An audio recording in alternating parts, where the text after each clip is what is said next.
자, 제가 한국당의 지도부를 비판하는 문제에서 불편한 사람들이 있을 겁니다. 한국당 지도부 찬양하는 유튜브 방송이 많으니까요. 하나쯤은 한국당 지도부에 대해서 객관성을 가지고 그들이 정신 차리라고 질타하는 데도 있어야죠.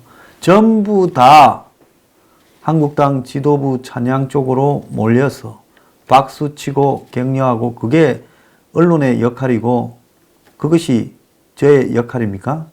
보수가 그렇게 박수치고 찬양하고 문을 타도하기 위해 대동단결하자 할 만큼 잘한 게 있습니까? 지금 그나마 나오고 있는 한국당의 지지율이나 문에 대한 반대도요.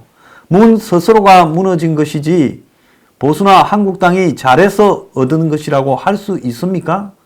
탄핵으로 정권을 뺏기고도 반성하지 않았고요. 지금 반성하기보다는 뺏어먹은 놈 욕만 합니다. 이래서는 안 되는 거예요. 앞으로 선거를 통해서 과연 보수 진영이 정권을 잡을 수 있겠느냐? 또 이 사회에 저렇게 말뚝 박아지는 뿌리 깊은 좌파 세력들의 국가 해체에 앞으로 보수가 그런 풀뿌리 조직이 없이 그야말로 단순한 선거로서 정권을 잡는 것이 가능하겠느냐? 잡은들 얼마 버티겠느냐? 저는 매우 회의적으로 보고 있습니다. 그래서 저보고 이런저런 비판하거나 소리하는 인간들 많은데요. 저는 그런 사람들을 무식하거나 안 그러면 황교안의 이해관계자들이거나 수구의 따까리라고 생각하고 밟아버리고 제 하고 싶은 이야기를 하고 갈 겁니다. 저는 황교안이나 나경원이 중요한 게 아니라 이 사회에 다시는 종북이나 주사파나 그야말로 모험주의적 좌파들이 집권하지 못하도록 만들려면 보수 스스로요. 목숨 건 투쟁을 내년 총선과 2022년 대선까지 해 나가야 된다는 겁니다. 그런데 그런 긴장감이나 절박감도 결여되어 있고 그야말로 옛날에 실패한 보수의 기득권들이 하던 수법들을 그대로 하고 있는데 그래서야 뭔가가 될 수 있겠느냐 회의적으로 본다 이 말입니다. 황교안 지도부가 여의도 연구원 부원장에 29살의 박진호 당협위원장 등 5명을 입원했다. 이래서 젊은 피를 임명했다고 화제가 됐습니다. 그런데 황교안의 친정체제에 임명된 사람들은 그야말로 사무총장에는 성균관 대학 출신 한성교를 임명했다. 이렇게 나왔습니다. 그래서 황교안의 대표 체제는 성균관 대학 인맥과 박근혜 정권의 총리 당시에 인맥을 맺은 사람 그리고 기독교 인사들이 주요 인맥이다. 이렇게 언급되고 있습니다. 그래서 황교안의 주요 당직은 친박 중심 성대 출신들로 이루어졌다. 그래서 이 한성교가 지금 사선이지만은 그동안에 당에 뒤에 거의 빠져 있었는데 친박이지만 제대로 친박도 아니었는데 성균관 대학 출신으로 황교안의 1년 후배라서 지금 사무총장이 되었고 또 추경호 전략기획부총장은 박근혜 정권 시절에 황교안이 총리할 때 총리실에 국무조정실장을 맡았고 민경욱 당 대변인은 청와대 대변인을 지내면서 이 황교안과 친분을 쌓아서 친박 모임 통합 전진의 멤버로 황교안의 정치 입문을 도왔고 그리고 중진에서는 원유철, 김재원이 거론되고 자, 이 사람들은 황교안이 과거에 직책을 하고 있을 때부터 황교안과 뜻을 같이 해서 서로 협조했고 연구원 부원장이 이태용은 황교안 국무총리 때부터 그 옆에 있었고 그리고 또 그 외에 이제 밖에 기독교계 한기총 회장인 정강훈 목사 그리고 김성규 전 국정원장 독실한 이 기독교 신자시죠. 자, 이런 사람들이 지금 황교안을 돕고 있다. 이렇게 이야기가 나오고 있습니다. 황교안이 험지인 서울 종로나 이런 데 출마해라 하니까 비례대표 순번을 간다. 뭐 이런 논란이 있습니다. 이거 앞으로 어떻게 될지 모르니까 지금 말하기가 좀 이런데요.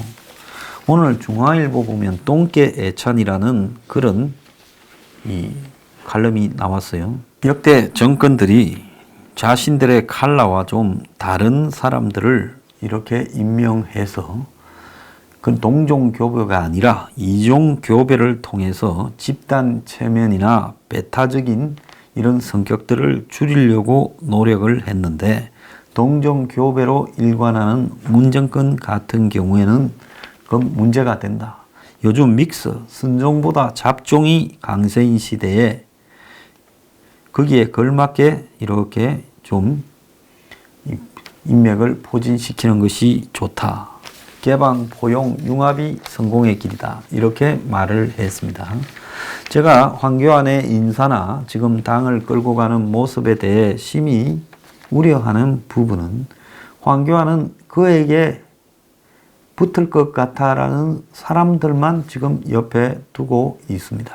제가 보수를 하면서 이 보수 진영에 대해서 저는 솔직히 말하면 별로 존경할 만한 거리가 있다거나 헌신성이 있다거나 또 보수 대중들이 훌륭하다거나 하는 말을 잘 안 합니다. 그러니까 저보고도 심하게 비판하는 사람이 있지만 그래도 제가 할 말은 하겠는데요. 홍준표가 대표에 나올 듯 할 때 홍카콜라 한다고 할 때 금방 뭐 24~25만 명이 갔습니다. 그리고 다들 관심을 가지는 척 했어요. 근데 역부족이라서 그런지 대표 출마를 안 하니까 이제 홍준표 말을 하는 사람이 거의 없고 홍카콜라가 어디로 가는지 잘 보이지 않습니다. 김진태 의원이 당 대표에 출마한다 할 때 태극기 세력을 비롯해서 수많은 사람이 김진태 했는데 이제 김진태 의원이 어디 갔는지 찾는 사람도 잘 없습니다.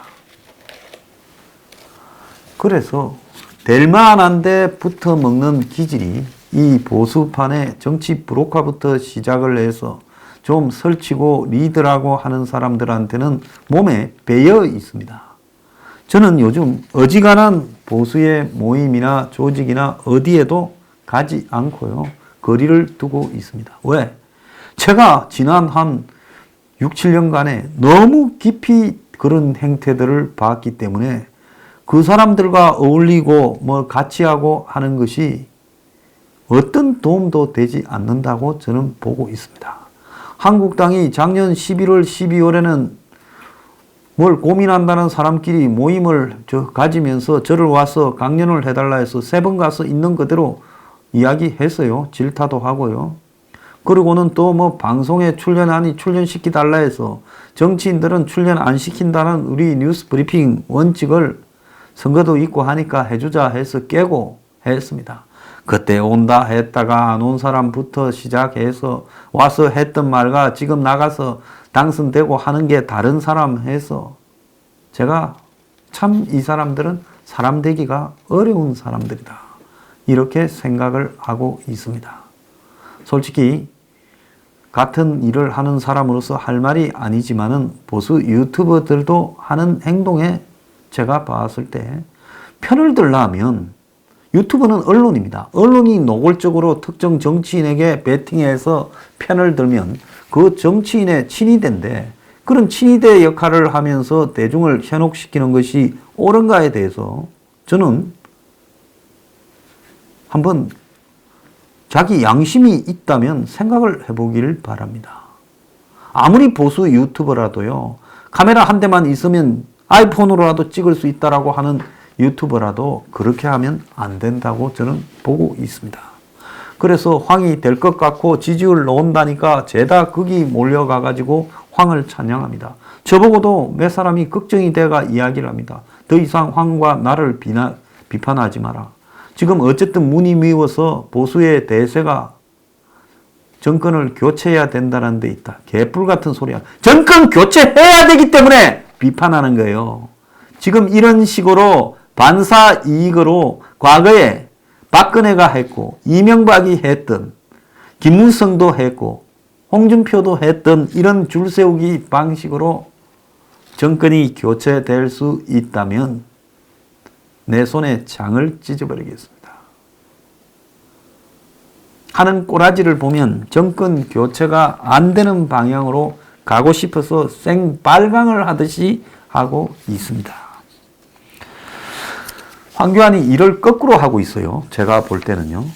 지금 친정체제를 구축하고 몸을 사리고 그 다음에 무슨 지방 민생 순회를 할 때가 아니라 투쟁부터 해야 되는 겁니다. 구체적인 투쟁이요. 제가 그래서 그 구체적인 투쟁이 뭐라 했습니까? 석탄 밀수와 정제유 밀 반출에 대해서 특검 국정조사 청문회 하자고 하고 하지 않을 경우엔 국회를 보이콧하고 밖에 나가버려라. 몇 달 돌려버리면 어때요? 문재인 하자는 대로 추경 동의해주고 또 문재인 하자는 대로 내년에 500조 예산 동의해주어서 선거용 성심 예산을 동의해주려고 그러는 겁니까? 내년에 무슨 생활형 SOC 해서 48조를 에타 면제해서 통과시키려고 한다. 뭐 유치원이니 체육관이니 그건 말라 해줍니까? 작년에 예산을 누가 통과시켜 줬습니까? 한국당이 해주지 않았어요? 제가 그렇게 쉽게 해주면 안 된다고 이야기해도 눈도 깜빡 안 하고 통과시켜 줘버렸습니다. 나눠 먹었죠. 자, 그리고 우리들 병원 같은 저런 저건 팠다 그러면 끝입니다. 그런데 안 합니다. 이 사람들은 뉴스 브리핑을 안 볼까요? 한국당 의원들 수십 명이 뉴스 브리핑을 보고 있고 솔직히 제가 하는 이야기를 다 알고 있습니다. 그런데도요. 왜 안 할까요? 그거는 지금 문 정권과 정면 승부를 했다가는 그 이후에 터져나올 저 정권의 칼이 감당하기가 어렵다라는 거 그거 하나밖에 없는 겁니다. 솔직히 말하면 이런 국면에서 야당을 끌고 가다가 칼 맞을까 봐 두려운 사람은 야당 대표를 해서는 안 되는 거죠. 하고 싶은 사람 많은데 왜 약점도 많은 사람, 겁이 많은 사람이 야당 대표를 해서 이 시기에 권력의 눈치를 실실 보면서 말로만 맨날 경제 비판하고 무슨 문정권의 대북정책 비판하고 그러지 실제로 행동으로 그 중에 하나라도 제대로 옮기는 게 뭐가 있습니까? 결국은 문이 뒤로 뭐라 하겠어요? 아, 저거 겁먹고 나한테 대해서 겉으로만 멍멍 짖지 달라들지는 못한다. 원래 똥개가 요란하게 짖고 오지는 못하는 법입니다. 왜 동네 가면 발발이들이 막 짖는 소리는 큰데 겁만 주면 저 멀리 오지도 못하고 도망가잖아요. 똑같은 짓거리를 지금 하고 있는 거예요. 발발이가 와왈 짖으니까 정권을 잘 견제하는가 싶은데 그거는 아무 의미 없는 그야말로 정권 입장에 보아서는 가스로운 짖음에 불과하다는 겁니다. 자, 그래서요. 반사 이익으로 정권을 들어먹겠다고 생각을 한다. 오늘 동아일보에 논설위원이 반사 이익으로 미래가 없다라는 칼럼을 하나 실었습니다. 최근에 문 정권의 지지율이 41% 수준까지도 접근한 게 있다. 뭐 이것보다 또 질 올렸지만은 어쨌든 그런 간 적이 있죠. 갤럽이 41요. 우호적인 중도층이 이탈했고 핵심 지지층만 남았다 볼 수 있는데 지지율 하향 추세는 거스를 수 없을 것 같아. 여권 인사들도 그런 점을 부인하지 않는다. 다음 달이면 집권 2주년인데 내년 다시 합시다. 총선이 1년 남은 시점에서 문재인 심판에 힘이 실리고 한국당은 대여 비판 수위를 말로만 높여가고 청와대는 주도권을 놓지 않기 위해 반격하고 있다. 그런데 작용 반작용의 이런 법칙을 봤을 때 선거는 상대가 있는 것만큼 여야가 밀고 당기는 그런 관계에서 승부가 나는데 23년 전에 96년 15대 총선 전의 상황이 생각이 난다. 총선 1년 전에 열린 지방선거에서 집권당인 민자당은 참패했다. 서울시장 선거에서 여당 후보가 3위로 밀려나는 치욕도 겪었다.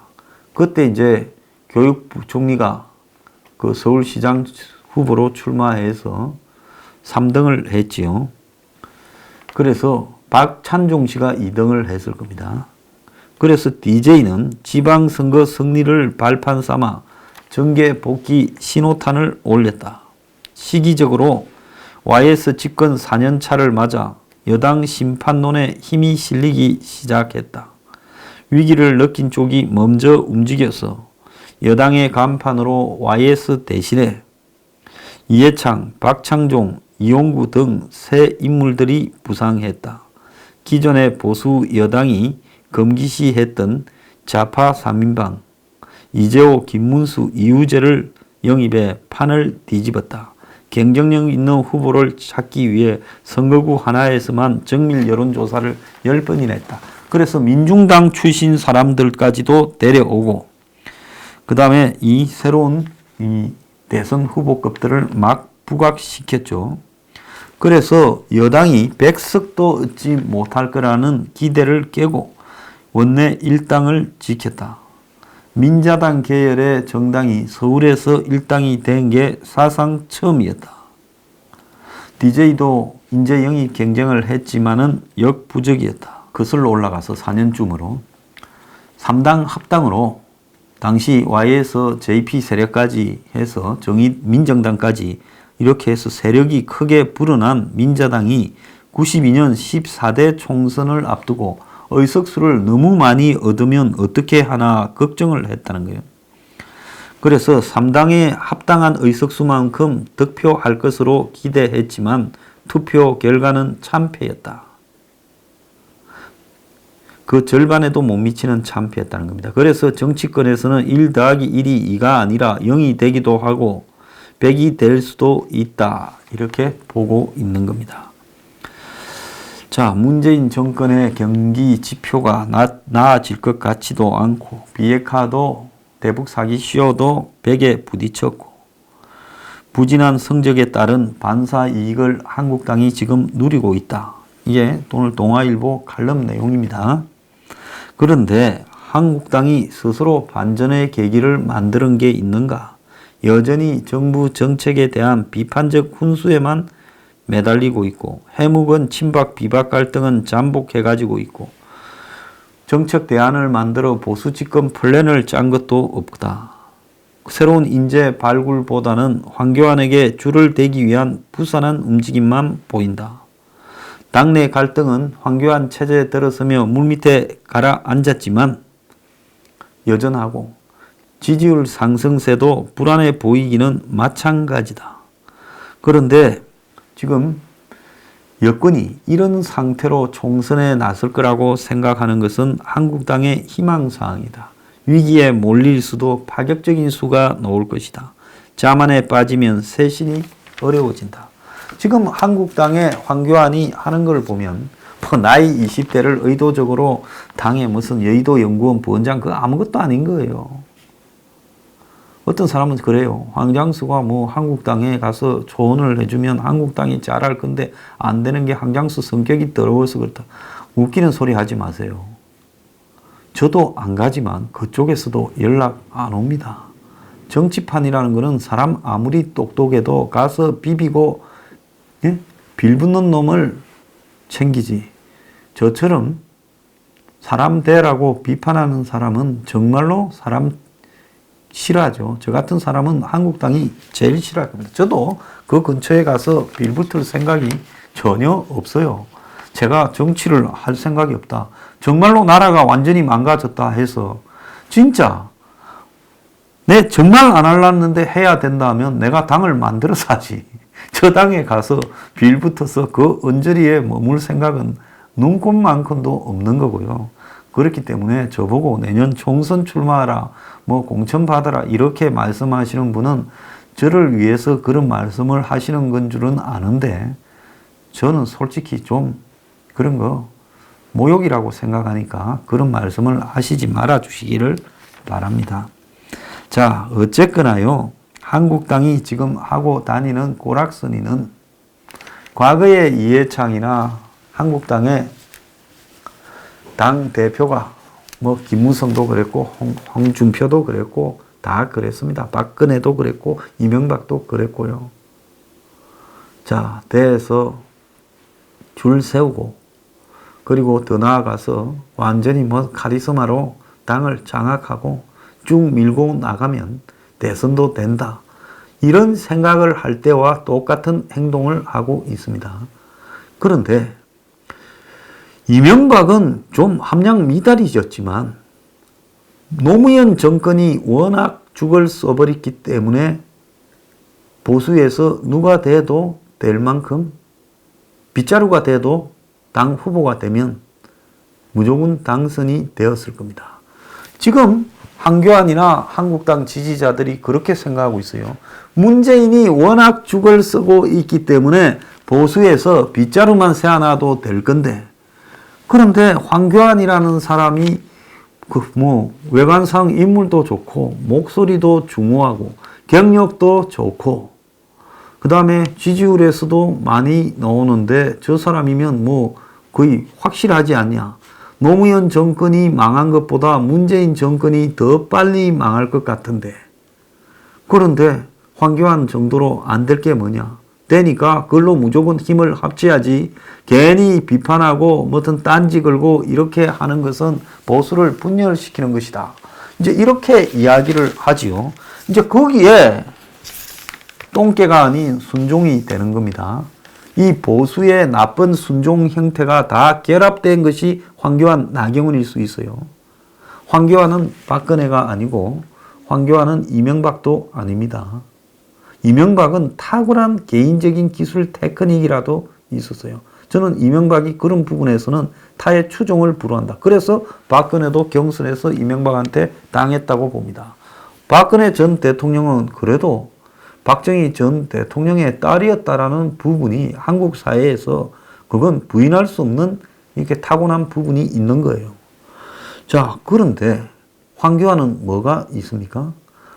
문재인이 노무현보다 더한 것 같습니까? 아니지요. 더하지요. 하지만 문재인은 노무현처럼 샤이하거나 이것저것을 가리거나 그래도 체면이 좀 있거나 그런 사람이 아닙니다. 지금 문재인 옆에 붙어 있는 인간들은 9년 동안에 권력을 어떻게 장악하고 유지하고 탈취할 건가를 연구만 한 인간들이에요. 이들이 그냥 걷잡을 수 없이 무너져 버리면서 정권을 내놓게 될 거라고 보십니까? 천만의 말씀이다. 저는 그렇게 봅니다. 자, 그런데 정상으로 싸우는 사람이 한국당에 자리 잡고 있다면 이들도 아무리 테크닉이나 기술로 장난을 쳐도요, 못 당합니다. 근데 지금 한국당이 하는 꼬라지가 정상으로 야당의 역할을 하는 사람이라고 보십니까? 아니지요. 지난 12월 달부터 벌어진 열 몇 건이나 되는 의혹에 단 한 건도 물건 흐려지지 못하고 끝도 보지 못하는 그야말로 용기도 없고 배짱도 없고 소신도 없고 헌신도 없고 열정도 없는 기회주의자들 집단이라는 겁니다. 그런데 거기에 기회주의자의 집단에 기회주의의 결정판인 황교안이 지금 당 대표로 와 있어요. 나경원도 마찬가지예요. 황교안, 나경원 이거는 한국당이 망하는데 환상의 케미스트리라고 좀 보고 있습니다. 한 사람이 황교안 같으면 한 사람은 터프해야죠. 한 사람이 나경원 같으면 당 대표가 완전히 달라야죠. 근데 둘이가 판검사 출신으로 황금의 케미스트리예요. 망하는 쪽으로. 자, 황교안이 총리를 하고 권한 대행을 하면서 이 나라의 대통령이 쫓겨나고 탄핵당하고 되는 동안 자기의 칼날을 보인 게 있습니까? 무난했지요. 무난하게 정권 뺏기고 무난하게 권한 대행했지요. 자기 목소리를 낸 게 있습니까? 황교안이 탄핵 사태에 대해서 총리로서요. 황교안이 권한 대응으로서 자기 목소리를 제대로 낸 게 있습니까? 그러면서 지난 2017년 대선에 출마할까는 고민하지 않았습니까? 권력 욕구만 있지 그 권력에 따르는 모험과 희생과 승부수를 던지지는 않았으며 어디가 있다고 할 수 있습니까?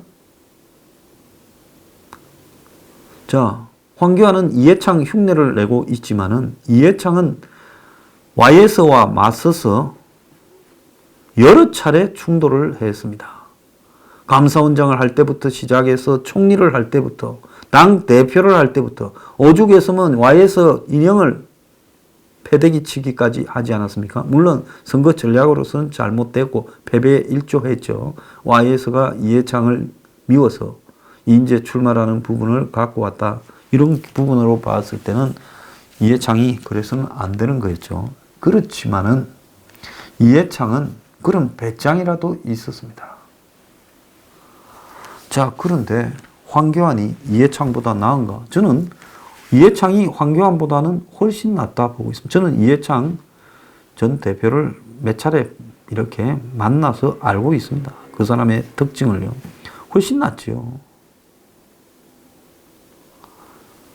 자, 지금 이렇게 문정권이 오늘 이미선이를 밀어붙이면 또 황교안은 뭐 투덜투덜 하면서 또 갈 거예요. 의회 복귀, 민생 운운하면서요.